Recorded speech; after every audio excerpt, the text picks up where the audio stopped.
Hello everyone. Well, this vidcast should be a fairly short one. I mean, there's not really a lot that I can tell you.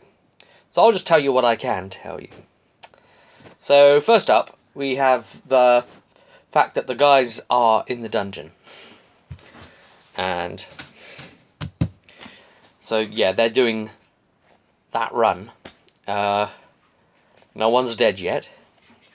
Obviously the information of that is still at this stage quite secretive. So that's it's satisfying the way that I wanted it to be. It's coming out that way, emotionally affecting them where needed. I think, especially last session as they were getting deeper into it and really, getting the theme and vibe of the place. It started to get to me a little bit as well. It's like, ooh, this is a bit scary. So, yeah, still pushing on with that. But what I can tell you about is the organisational battles stuff.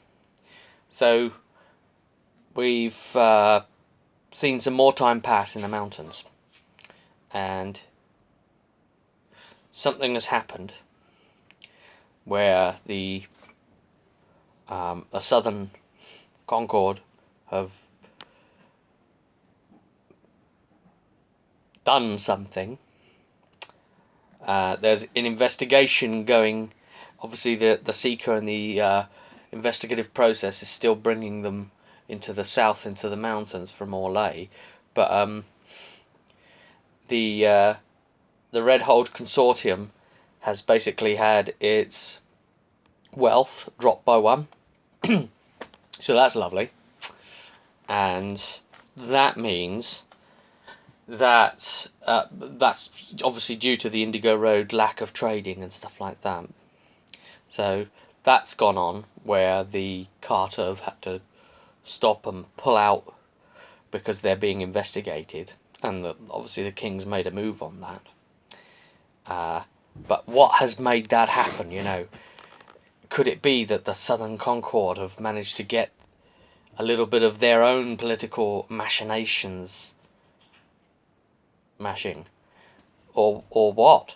Then there's the fact that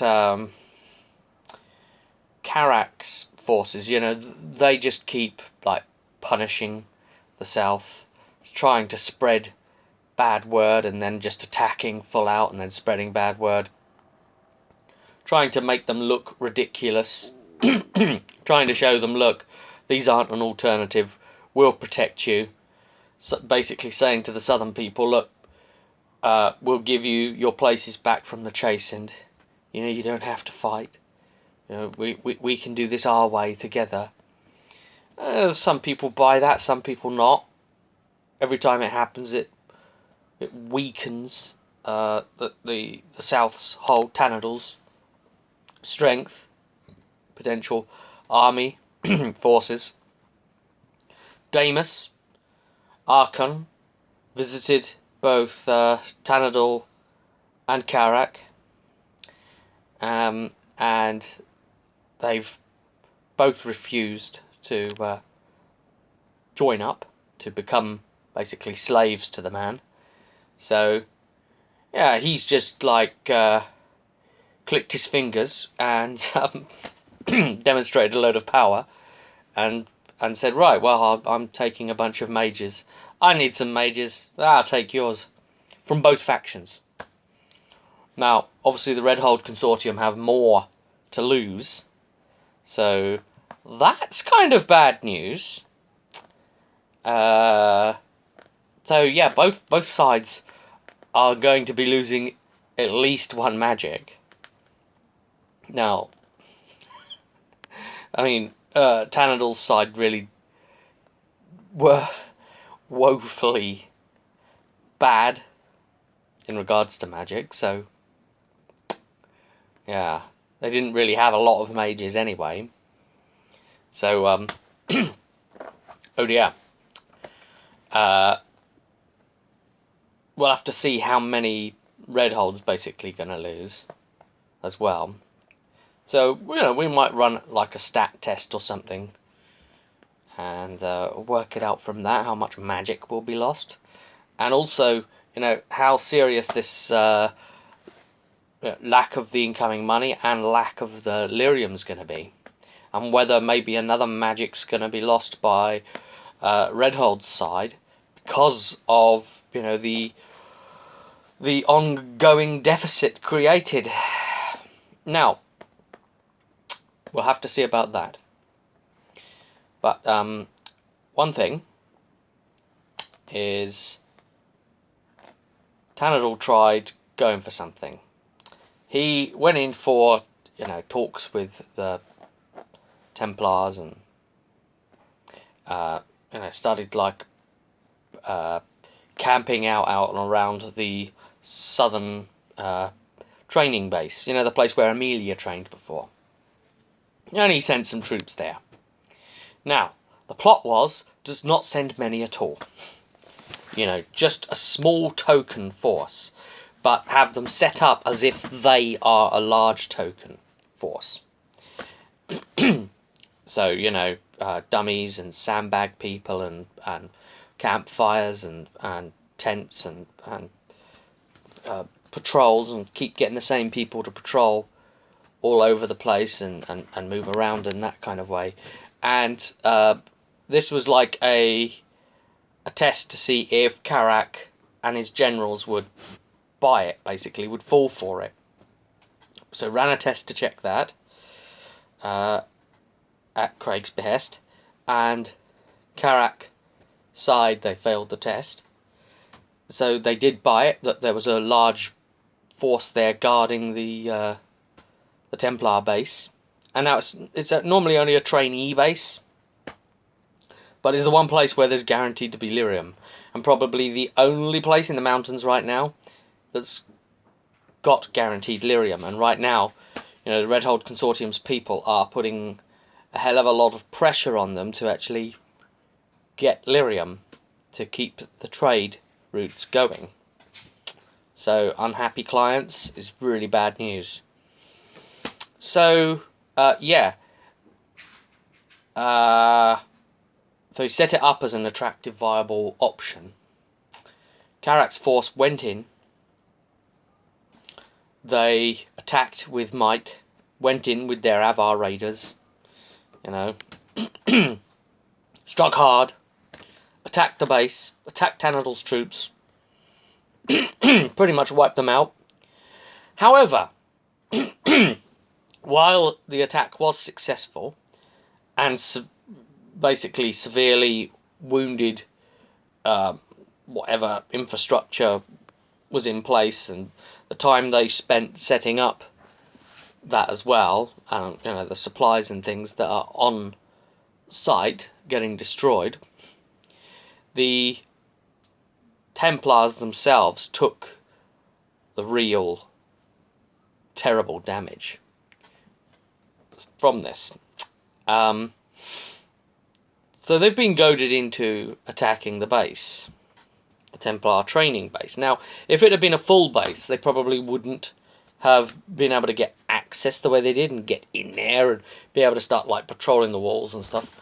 With it being a Templar base, with him being, the force by the elect of the sky and stuff, it was a lot more accepted. It's not mages anyway, and they're the locals of the region who do train with them anyway, and give like advisory talks and stuff on like mountain survival skills as well, and on the area basically.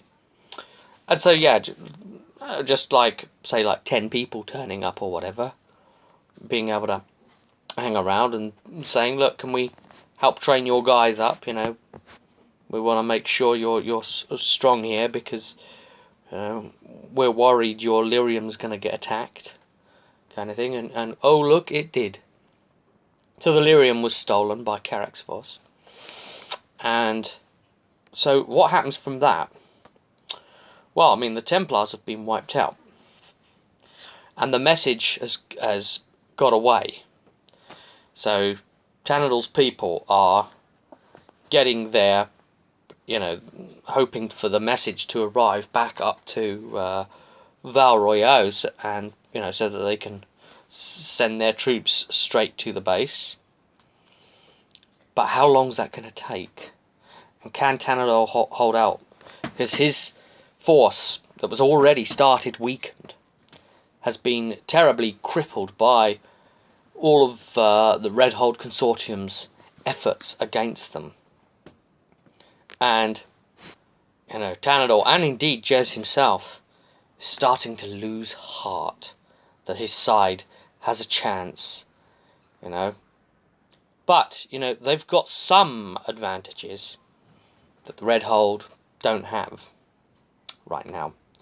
And one major one is the fact that now the Templars have been attacked, and they're an investigating force anyway, once they do arrive, once the appropriate amount of months have passed that have been checked on,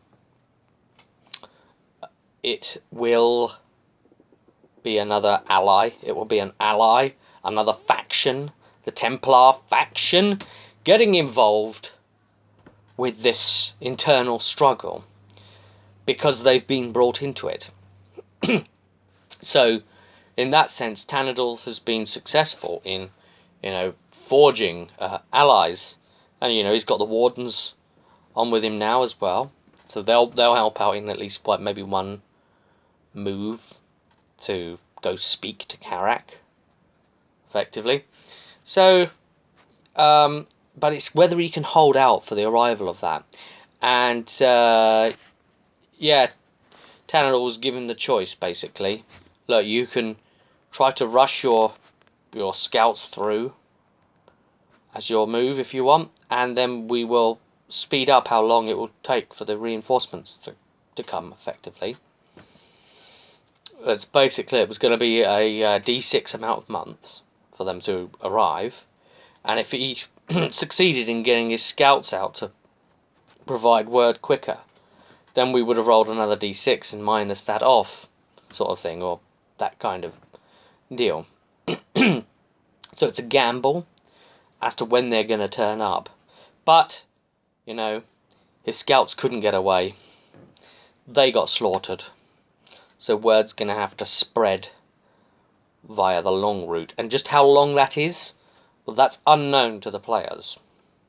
So that's what's going on right now with that. Templar force will be coming to help relieve the Southern Accord. But will there still be a rebel force left by the time they arrive? And we are on the cusp of the Blight. And if Tanadil thinks he's got it bad, then, well, Blight anyone? So, anyway, moving forward, I don't know what the next move is going to be from them. The Templar force itself will be made into a faction. The available troops on site that have come, basically, and that will be handed probably to Laurie as a third faction to basically be aiding Tanadil. So yeah, crazy stuff. We brought another player into this organisational wars thing.